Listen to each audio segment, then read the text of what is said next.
Hey folks, it's Marvin Cash, the host of The Articulate Fly. On this episode, I'm joined by Nick Conklin from Temple Fork Outfitters. Nick shares his fly fishing journey, gives us a peek behind the curtain at TFO, and shares the detail of 2 new rods TFO is releasing soon. I think you're really going to enjoy this one. But before we get to the interview, just a couple of housekeeping items. A shout out to this episode's sponsor. This episode is brought to you by our friends at Artisan Angler. If you're looking for a better way to organize your flies, tippet, and tools, you should check out the fly trap at artisananglerllc.com. I've dropped the link in the show notes. They sell direct through Amazon, so you get prime shipping and free returns. It doesn't get any easier than that. Make your time on the water more productive and check out the fly trap today. And we've received several listener questions asking about the best way to support the show. In addition to subscribing in the podcatcher of your choice and leaving us a review, you can also support the show by using our affiliate link when you shop on Amazon. It doesn't cost you a thing, and we receive a small commission on your purchases. You can also become a Patreon patron and make a single or a recurring donation. Links to both of these options are in the show notes. There wouldn't be a show without listeners like you, and we appreciate your support more than you know. Now, on to the interview. Well, Nick, welcome to The Articulate Fly. Thank you, sir. Appreciate you having me on. Yeah, I'm looking forward to it. And we have a tradition on The Articulate Fly. We like to ask all of our guests to share their earliest fishing memory. Oh, happy to. I mean, like I said, I feel like we should be sitting around a show and having a cocktail and talking about the end of the day, but we can talk about some fishing memories. Ooh, so first fishing memory for me was probably the first time I could stand up and walk down to the end of the dock and not either fall in the water or hook any of my siblings. So I grew up in Michigan. Just a little quick background. Grew up fishing. Was raised on a little 70-acre plus private lake in northern Michigan. So spent all my summers up there. And from the first time I could again stand up and not hook anybody and press down on a push button Snoopy pole, I was fishing. In northern Michigan lake, so largemouth bass, all kinds of panfish, pike, a little bit of walleye. Then walk across the street was the south branch of the Pure Marquette River. For any listeners out there that are familiar with the PM, I was pretty privileged, if you want to say it that way, to fish that river and grow up in that lifestyle. So a lot of good memories fishing that way. Yeah, and so that means you were really, I guess, like north central, kind of northeastern. So you were like maybe the ring finger and the pinky finger, the mitten.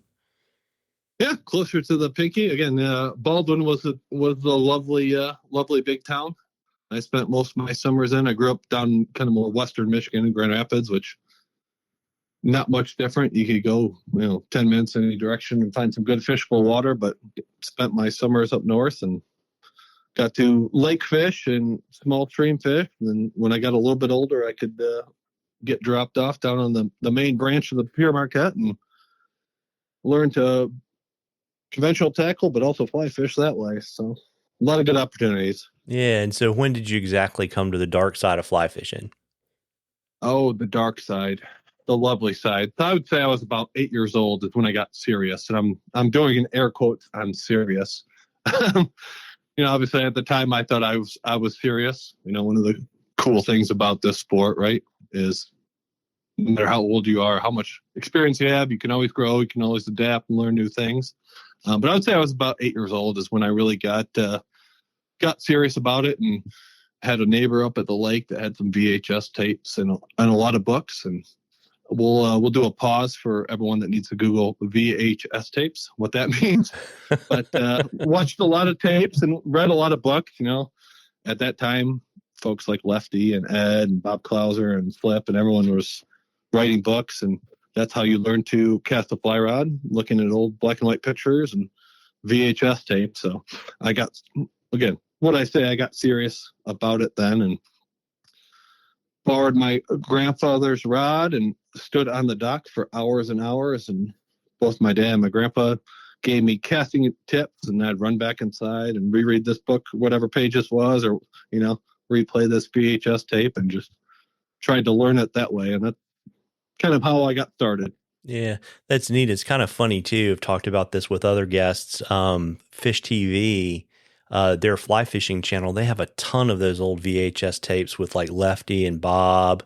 And yeah, it's pretty crazy. Popovix is on there, and it's kind of cool to see those Yeah. things, particularly after you've known these guys in the industry. But it's super neat to go back and watch those old tapes. I'm glad people kept those as well as like the ones that I can't remember the name of the company, the ones that did the ones with Kelly Gallup and Davey Watton and all those guys too.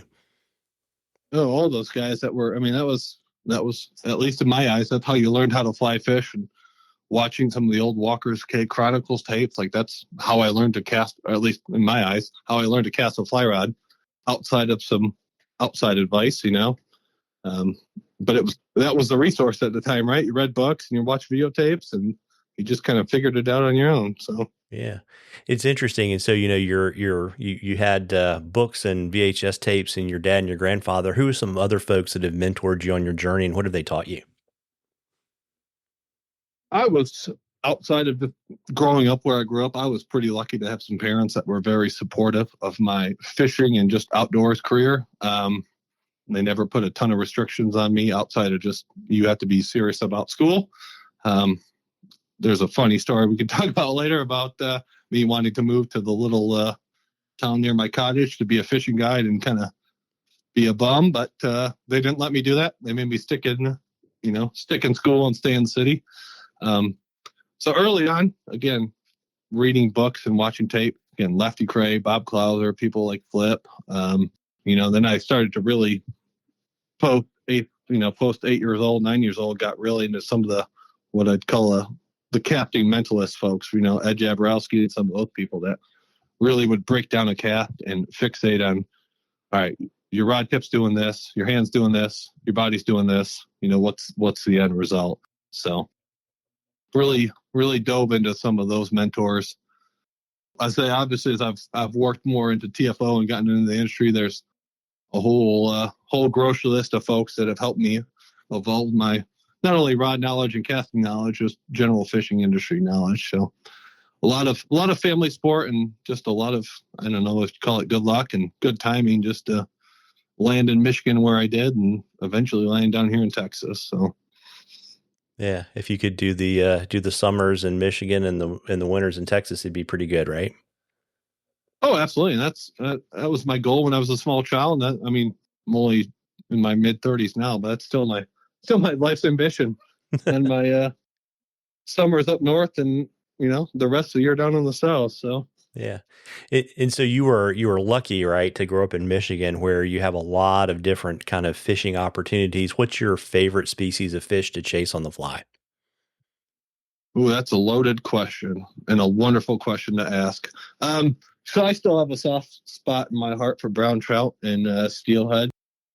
Messed up a lot of good fishing opportunities growing up on the Pier Marquette with wonderful steelhead, wonderful browns, good rainbows, and hot salmon coming out of Lake Michigan. I've shifted a little bit last couple of years, started to focus a little bit more on the saltwater pursuits. Fascinated by sharks these days. I don't know what it is. I think they're a great animal and a good pursuit, not just on fly but on conventional gear. Um, got some tuna on my mind here soon, and pretty much. I mean, I know that sounds like a weird answer, but pretty much anything. We have some killer striped bass lakes here around the Dallas Fort Worth area that are a lot of fun to fish, especially on a fly rod. So pretty much anything that comes up, to put it to put it simply. There you go. And folks may not know this, but you're a bit of a spay rod nut. When did you get into fishing spay rods? Oh, a nut is putting it nicely. So I picked up a two-handed rod, a longer rod, probably later in my high school days. Again, we were fishing in Michigan and just trying to figure out a more efficient way to deliver a big heavy sink tip and a big fly.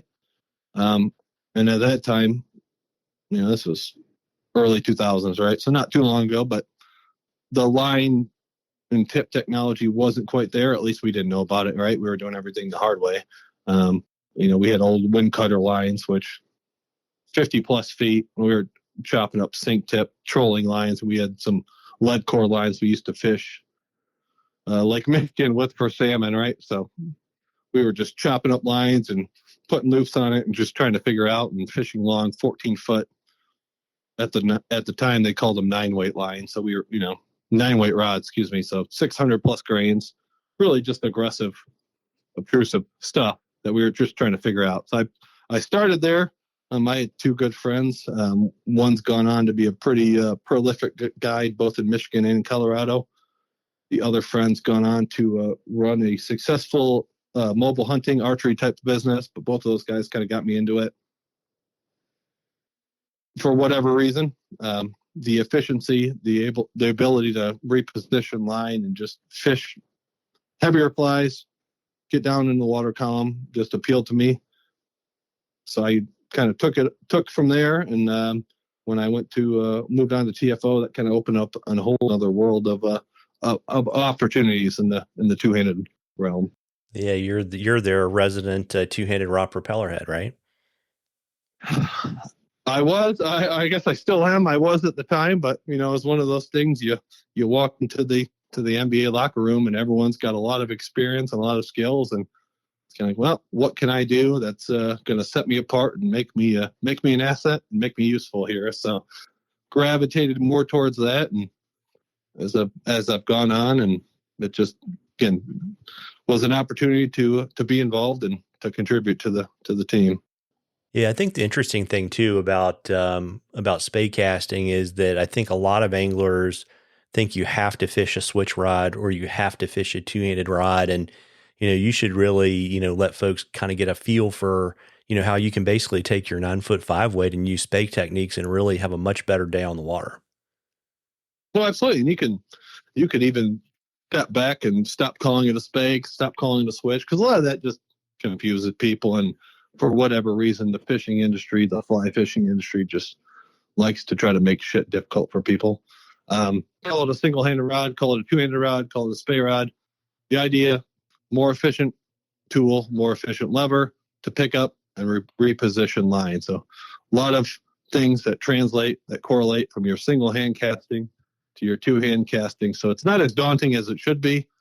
Unfortunately, it kind of gets that way, and people look at it oddly. I was lucky enough to get some casting opportunities this spring at the fly fishing shows and some other smaller regional shows. And my whole point of the conversation was all the principles translate. You could break it down to some simple ideas.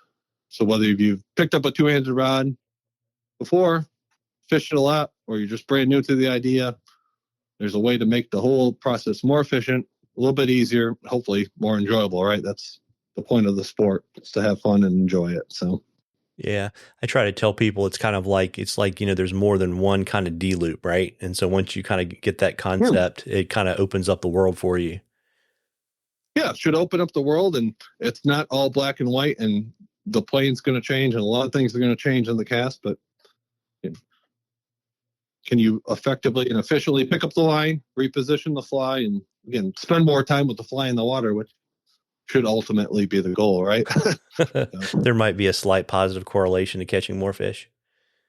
Yeah, that's the idea, at least. So get rid of the mystique and all the confusion of terminology and grain weights and line weights and rod lengths and everything else. So yeah, and it's funny too because I mean, if folks don't know that you're a two-handed, or we'll just say a spade. Well, I don't even know. We can't even. What we should say, fanatic. We'll call it two-handed, right? Two-handed, fair enough. And so if we go with that, but folks may not know that kind of before you got into the fishing game, kind of professionally, you were a journalist and an outdoor writer, and I was really, kind of curious, where your love of storytelling and writing came from.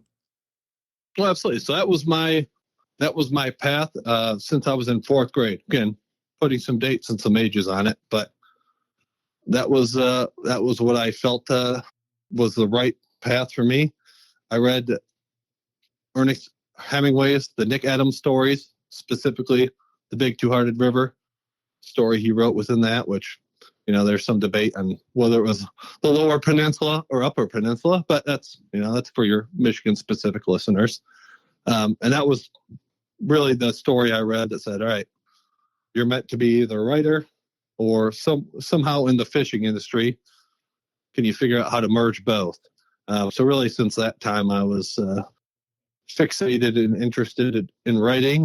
That's what I went to college for, and got a journalism degree, and tried to work my way up in very regional and local newspapers, and was lucky enough to get some freelance gig in national newspapers and some magazines, and that's eventually how I found my way down to Texas here. So Yeah, it's neat. It's funny because I've got a copy of it that's got all of the Nick Adams stories, but they're in chronological order.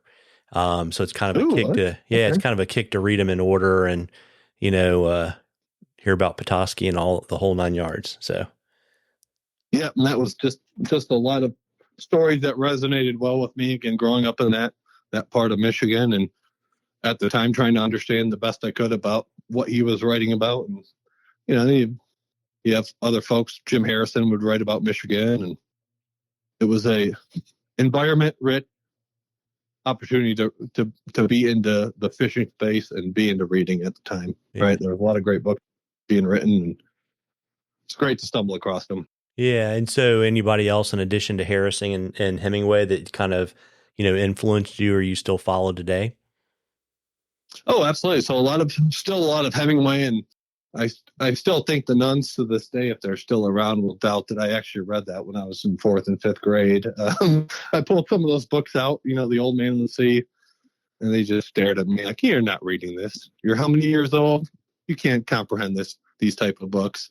So a lot of those kind of more traditional authors. I'm still a voracious reader when it comes to Florida fiction. You get people like Carl Hyacin, Tim Dorsey, Randy Wayne White's a great one. That's a good crossover, not just fiction, but also fishing related author.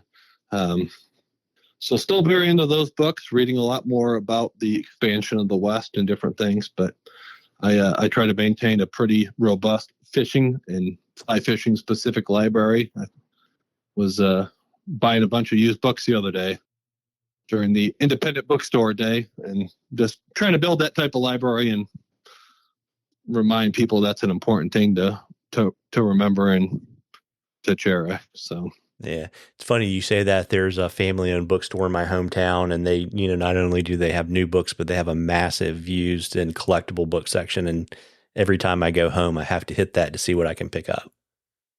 yeah, it's a hard thing not to go spend some money and just, you pick up a book. I picked up one from an original pressing from 1948, and then I found a surf fishing book from the late 70s. So, that's still a fun thing to get into. Love the fishing books, but still try to read as much as I can. Just random fiction, right? Florida fiction, just mystery things like that. So Yeah. Yeah, that's neat. And so I'm really kind of curious too. I always like to ask writers that wrote for newspapers or magazines, if you remember the first piece that you got paid for and how it made you feel. I remember the first piece I got paid for that I felt really good about. That answered the question. So I was, working my way through high school and into college. Just went to a little tiny school up in northern Michigan. So I worked for some local newspapers, and I did small beats and things like that. The first dramatic, earth shaking, I've made it, I'm something. Which years later now you're like, I'm glad they just paid me money and gave me an opportunity. Was Field and Stream. So I was at the time. This may have changed. I'll have to double check with the editor if he's still there.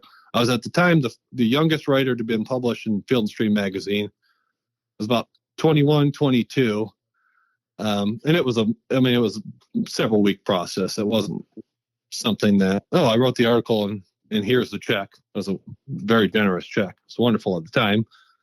Granted, I was still in college, so any check, any money was great.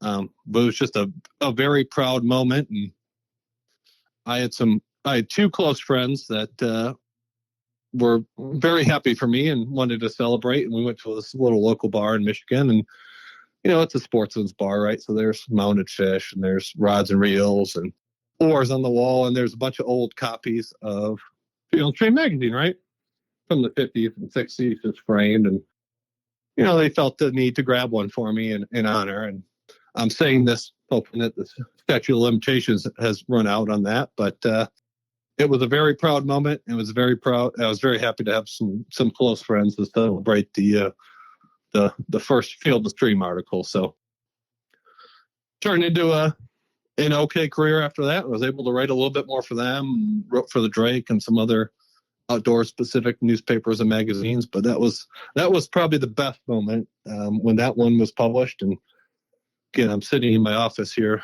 in Dallas, and it's framed right behind me. So every time there's a Zoom call or a meeting, I get to see that in the background. So Yeah, that's pretty cool. Good memories for sure. Yeah. And so tell me a little bit about how you found your way to TFO and what attracted you to the company. Yeah. So it was a kind of a roundabout story. So I was wrapping up my college days up at Central Michigan and was trying to write and figure out that career path. And it was a little bit bleak, to be honest with you. When you're in college and doing some other things, a paycheck every couple months isn't too bad. But as an adult that's got to pay bills and work his way through life, it wasn't great.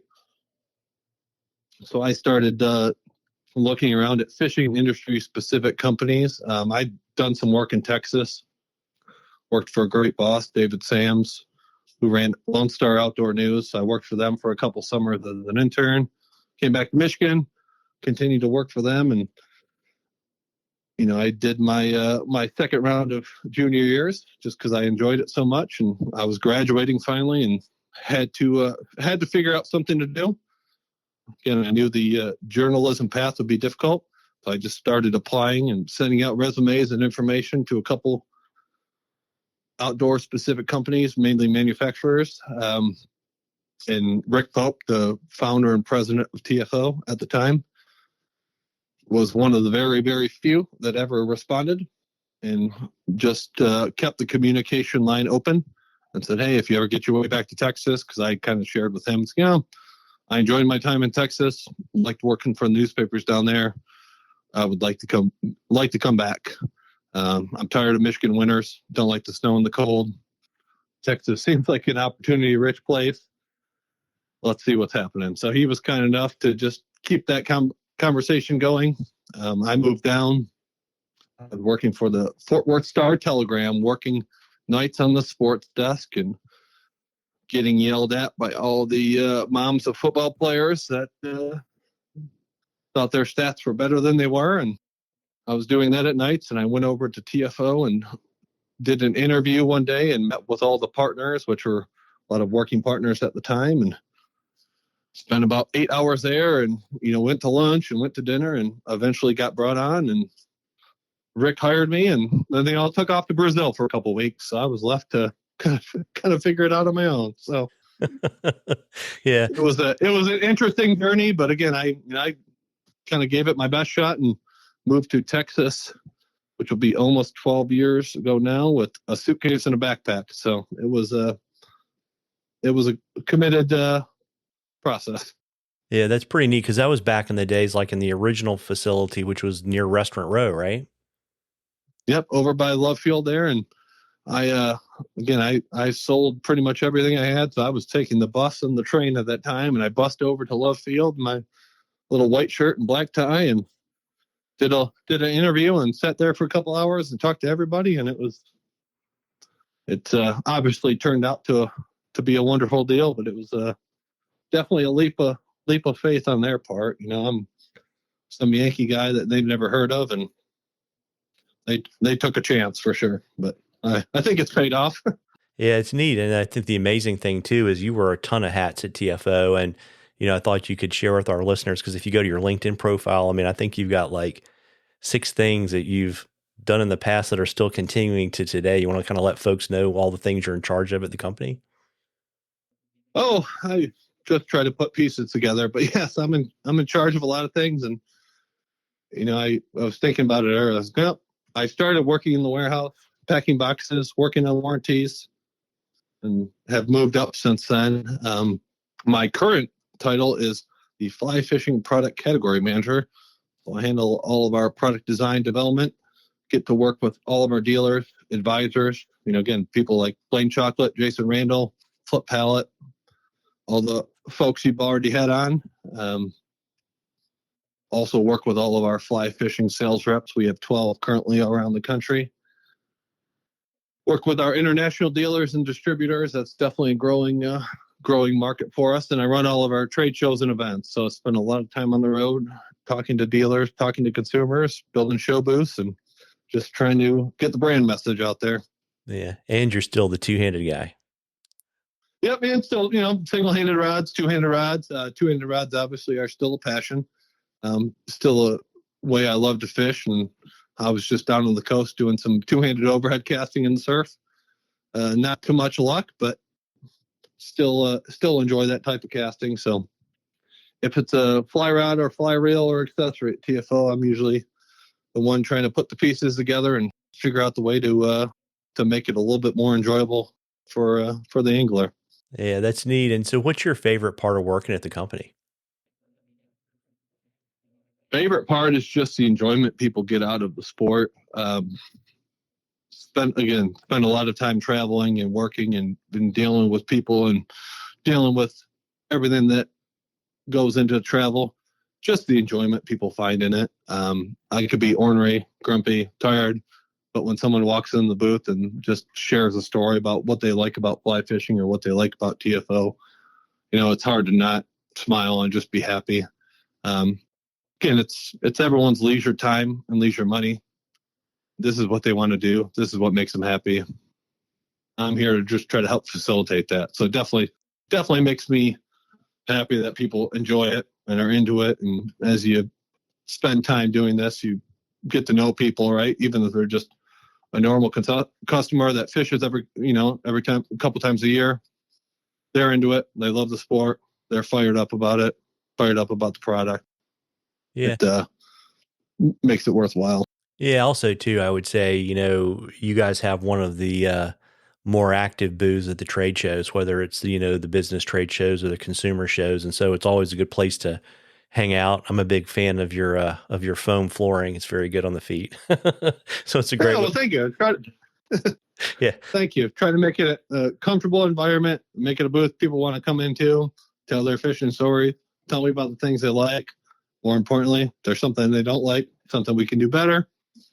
That definitely helps too. But want it to be an open, welcoming environment and yeah, good experience for everyone. So yeah, and I would add all the hand sanitizer you could possibly need.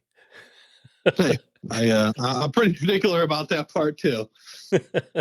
So, you mentioned that you're the product category manager, and that puts you kind of in charge of kind of all R&D on the fly rod side. And I think, folks see your rods in shops and at trade shows, but I think most people have absolutely no idea what it takes to bring a rod to market. And I was kind of wondering if you could walk us through kind of the typical development process and literally how long it takes from the idea, when you guys are sitting in the conference room, you say, I think this would be a good idea, to the rod that people see in the store.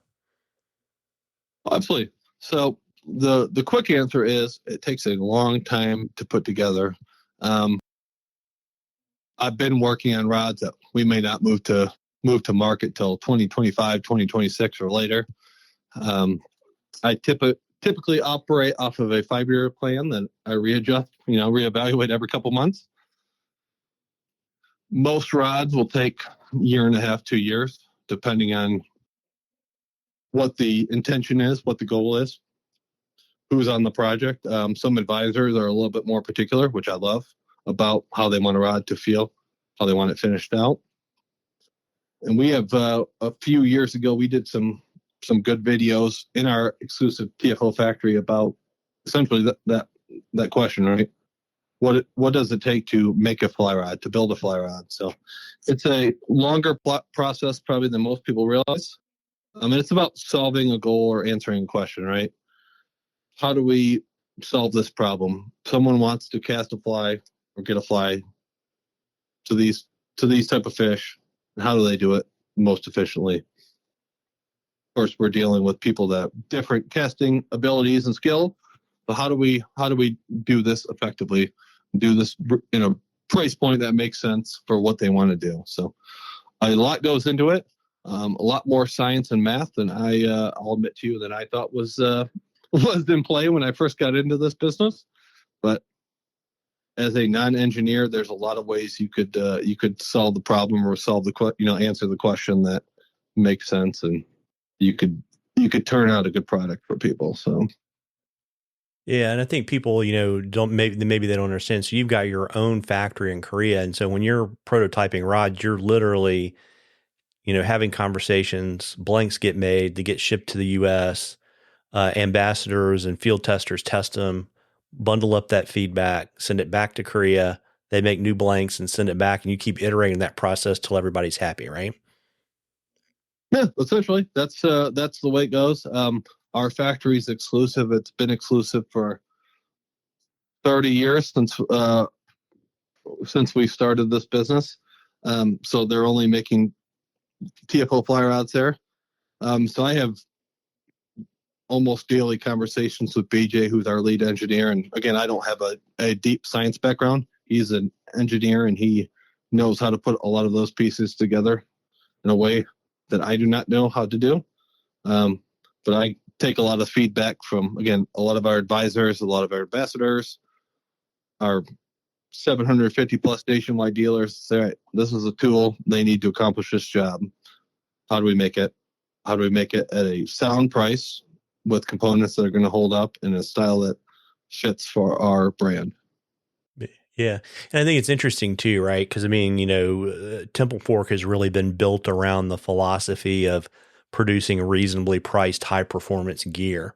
And I was kind of curious, kind of two things. One, what challenges does that create in the design process? And also, how about the marketing process? Because, some people think that, a $1,200 rod has to be three times better than a $400 rod. So I was kind of curious if you wanted to talk about that a little bit. Well, absolutely. That's a unfortunate misconception, right? No different than the stay switch line two-handed rod conversation. Is a lot of that's been misconstrued to think, well, this is what you need. We're going to throw a bunch of terminology at you. Now we're going to throw a bunch of price points and money at you, and old flip pallet axiom, right? You can't just walk up to a rack and buy the scales, right? You can't put the money down and just expect this rod, this reel, whatever tool you're buying to perform how you think it's going to perform, right? You got to earn those skills. So a lot goes into keeping it both a quality product, but also, the design process and keeping it a reasonable tool. A lot of challenges there.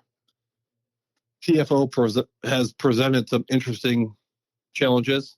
We've for a lot of years made some really amazing products. Talk about the professional series, whatever iteration, right? Professional 1, professional 2, go back to the BVKs, TICRs, TICRXs. So you start to think, and one of the challenges I have, which everyone has at TFO, not just specific to me, but it's what improvements are you making to this product, right?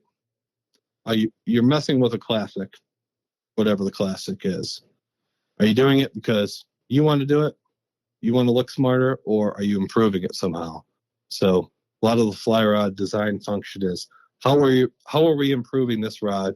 What are we doing to make it a little bit better without just increasing the price, making it seem like it's better? That makes sense. How are we involving it? What are we doing to make it a better tool for the customer while trying to keep the price sound? Yeah, it's an interesting thing too, right? Because I mean, it's not just fly fishing; it's everything, right? So, like, basketball shoes get refreshed every year, and so there's this kind of trap that you get into this kind of, I guess, kind of almost a fictional product generation cycle that's really not necessarily correlated with product improvement. Well, absolutely, and you get into a trap, right? I was reading a David Bowie quote earlier about that, right? Talking about writing music and producing characters and just coming up with things, and you get into a trap which has accelerated the last couple of years, right? Previously we could have rods in the market 8, 10, 12 years, sales would be consistent, consumers would be happy, it makes sense. Nowadays, right, the attitudes have definitely shortened. We've got a rod out 7 years, 5 years. Man, that's Also starting to drop and attitudes have shifted. And again, it's not all about sales, but the attention focus, right, has all of a sudden changed. And you see companies that they're turning over rods in 3 years. And while I understand that and that makes sense in terms of sales, but you're kind of sticking your dealers and your consumers with something if every 3 years you're coming out with something new. So definitely a line to toe and something you have to be aware of. And again, I say I have a 5-year production plan that changes every couple months because you don't know. Components could change, attitudes could change.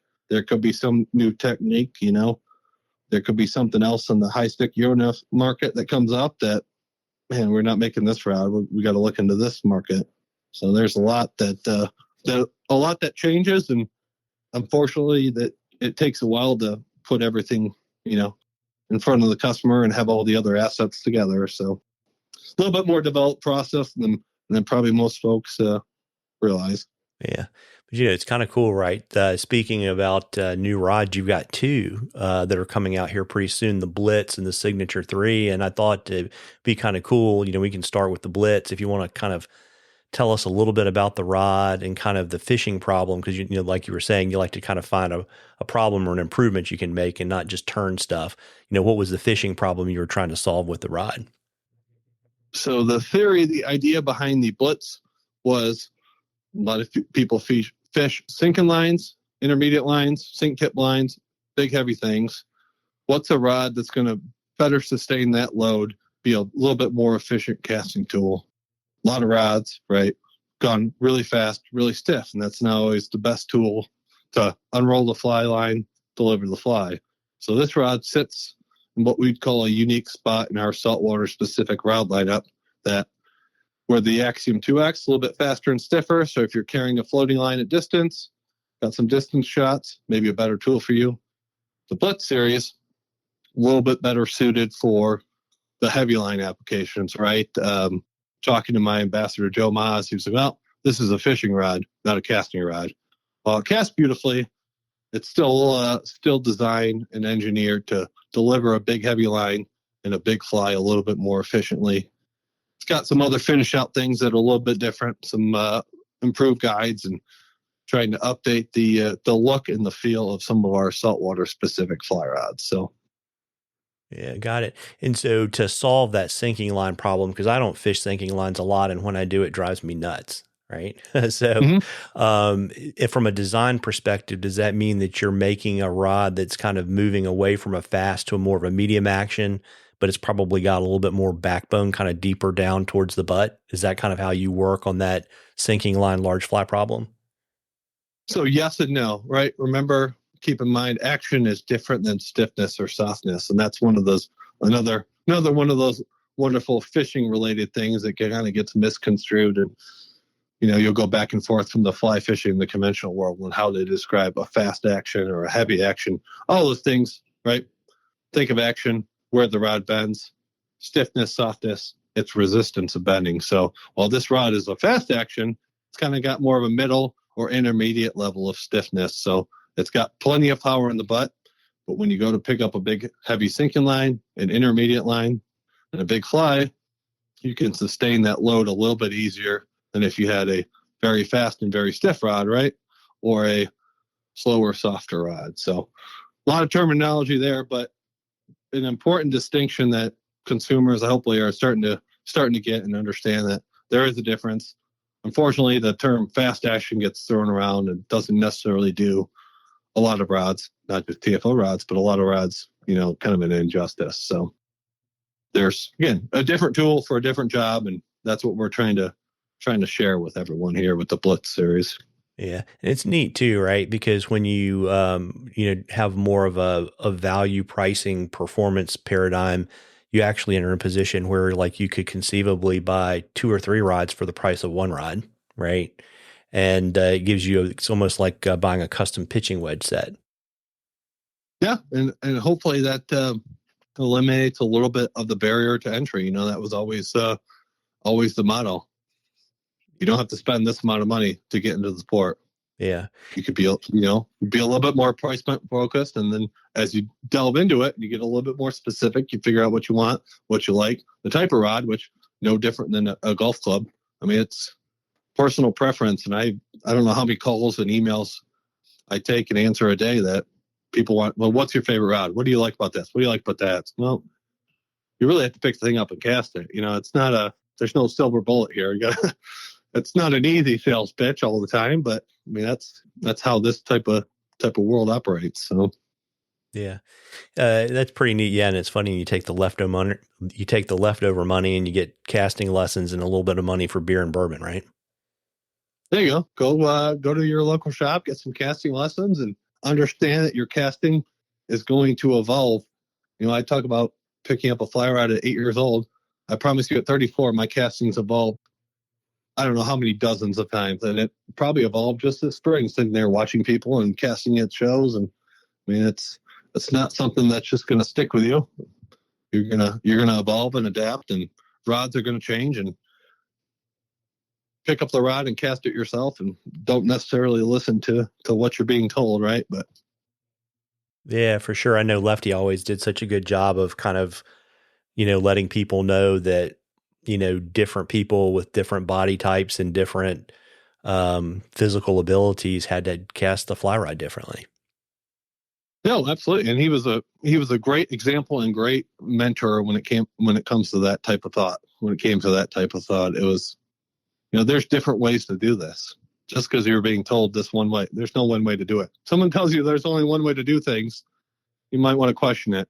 I'm sure some local police might beg to differ on that in terms of speed limits and other things around here.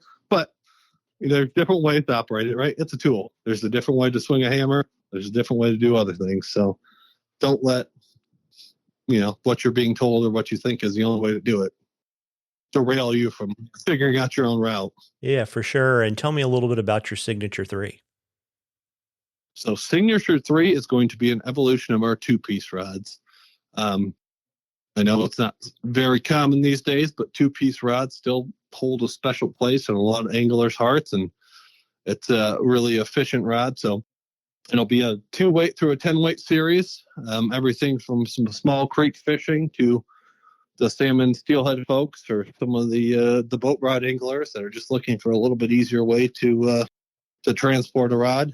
Again, evolution of a existing two-piece series, but trying to trim things down and make the SKUs and the models a little bit easier for dealers and consumers to understand, but keep a really strong price point that fits in the market and deliver a good product and at a sound price. So Yeah. So just to let folks know kind of the performance differences between, say, a 3 and a 4-piece rod and a 2-piece rod. I mean, I think people understand you break them down, they're longer. And, if you don't have to break them down or you're driving to fish, size is not a big a deal, but it definitely has some design and performance things you have to think about too, right? yeah, again, it's a function of travel. Pretty lucky these days, the materials we get to work with. What was a 2 or 3-piece rod 10, 15 years ago is negligible now. You wouldn't notice the difference. There'd be no really weight difference, no performance difference. So what graphite, what carbon fiber has done in the last couple of years has been absolutely wonderful. Some wonderful materials to work with. So really no difference. It's just a convenience factor for anglers. Machining, how we operate our mandrels and how almost everybody operates mandrels, right? How they build and design their mandrels. I mean, there's no real difference from a 2-piece to a 4-piece. It's just something that's kind of, I don't want to say specialized, but it fits certain markets, fits certain anglers and guides and boats and different things a little bit differently than it used to. But performance wise, the materials are so great these days across the board that there's really no difference. Just preference. Yeah, got it. And so when can folks expect to see these rods at their TFO dealer? So new rods will be out the end of June. FTEX, which is the European Fishing Tackle Trade Expo, we always release our new products there, which will be June 21st is the public launch of both the Blitz and the Signature 3. And then dealers will be able to start ordering soon after that.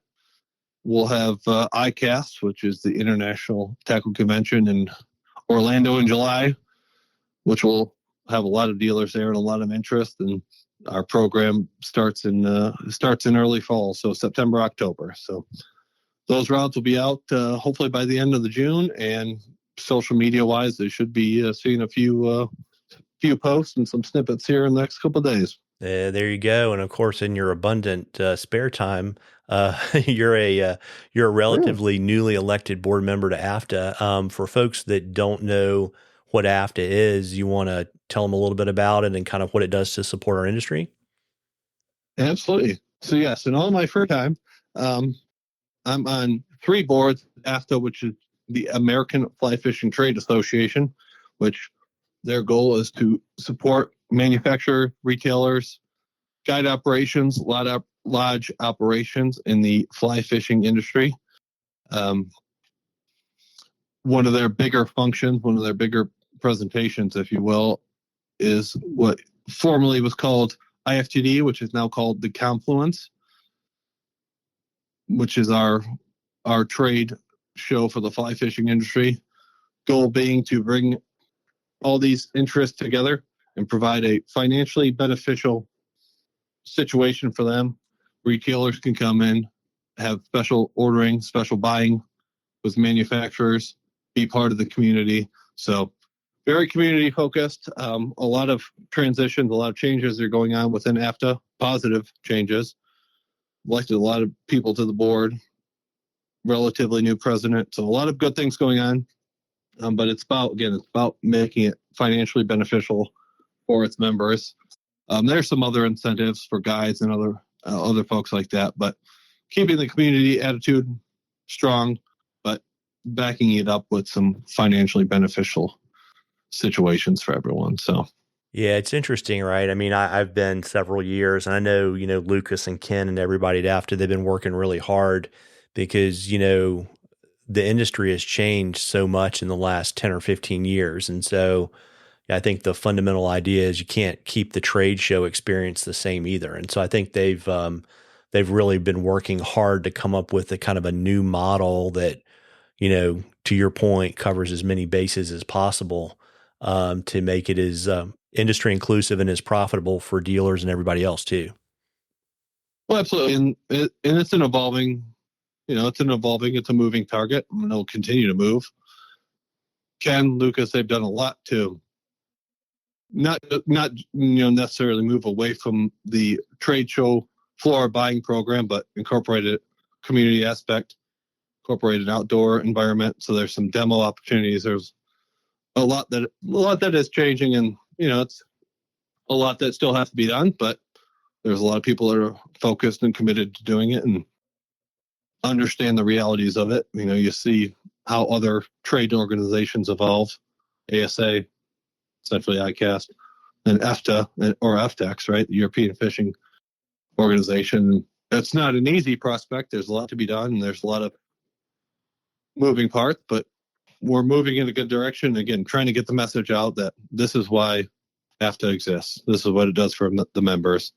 This is how participating in a trade show, not calling it a trade show, but for lack of better articulation, this is what can benefit a manufacturer, a retailer, a guide, or a lodge operation. So, Yeah, absolutely. And you mentioned you were on several boards. You want to kind of let folks know kind of what you do on the board and also kind of what you want to accomplish during your tenure on the board at AFTA. sure. So, presently the chair of the show and summit committee. So we are responsible for the fall show, which is the Confluence now, formerly IFTD, and the spring gathering, which is a little bit more industry focused. It revolved originally around the Jim Range National Casting Call, which had a very important and critical role in terms of conservation, and what we call the Hill Walk, right? So meeting with congressmen and congresswomen in Washington, D.C. I'm also a member of the membership committee and most recently the finance committee. So the people that hold the purse strings. My goals are kind of immaterial, but the focus, at least I entered with, is how do we make the trade component beneficial to manufacturers of various sizes. With my experience at TFO, is not every company is a massive $100 million, $300 million organization, right? there's a lot of companies in the fly fishing space that are mid-range to smaller and deserve a voice and deserve to be involved. And they need to have an opportunity to participate and have a show booth and whatever level of program or pre-season buying they're at. Let them be involved, and it shouldn't be an organization just run by the big players. So a lot of individual goals, but more importantly, getting other companies involved. And if a physical presence at a show doesn't necessarily fit a company, there's other ways to support it and be, and participate, but also get your name out there, get dealer attention. So a lot relative to the show committee. Membership wise, finance wise, it's how do we grow the membership base in a meaningful way? What are we providing our members? And is this a reasonable expense for a manufacturer, for a retailer, for a guide, for a lodge operation? So lot that goes into that, but the tide is turning there, and it's about making it meaningful for the members and the companies and the guides that put their money forward, and what are we doing for them and how are we articulating that message. So yeah, got it. And before I let you go, we decided we weren't going to talk about lacrosse, but I just wanted to check and see if there we can if you want to. But I wanted to check and see if there's anything else you wanted to share with our listeners. Well, outside of lacrosse and the MCLA championships that were just down here in the Hill Country in Texas, I guess it's a catch up there. Oh, a lot of new products coming from TFO. As we discussed, June will be end of June, and in July will be a good, exciting year. Again, evolving a lot of things and making very thoughtful, conscious decisions on how we evolve certain products and move things forward. Have an exciting book project coming up. That's kind of fun. Going to work with a close friend of mine that's been in the industry for a number of years, and a book focused on fishing pressured waters in the West. So I've gotten a lot of good advice from Jason Randall and a number of other Stackpole published authors. So that'll be coming down the pipe here, hopefully in the next couple months. Very, very cool. We'll be on the lookout for that. You'll have to come back and tell us about it. We can talk book stuff. And before I let you go, why don't you let folks know kind of the best way to get in touch with you and folks at TFO and to kind of keep up with your adventures and TFO's adventures on and off the water? Well, absolutely. So best way to reach TFO is just through our Instagram, through our Facebook, tforods.com is the website. I've got a personal page, Swing4, which is the number, then Steel. Unfortunately, I haven't caught a lot of steelhead recently, so you have to excuse that part of it. But www.tforods.com is probably the best way to keep an eye on what's going on in terms of rod and reel design and what we've got coming down the pipe here. Well, there you go. Well, Nick, I appreciate you taking a little bit of time out of your evening to talk to me. Well, absolutely. Thank you very much. You bet. Have a great one.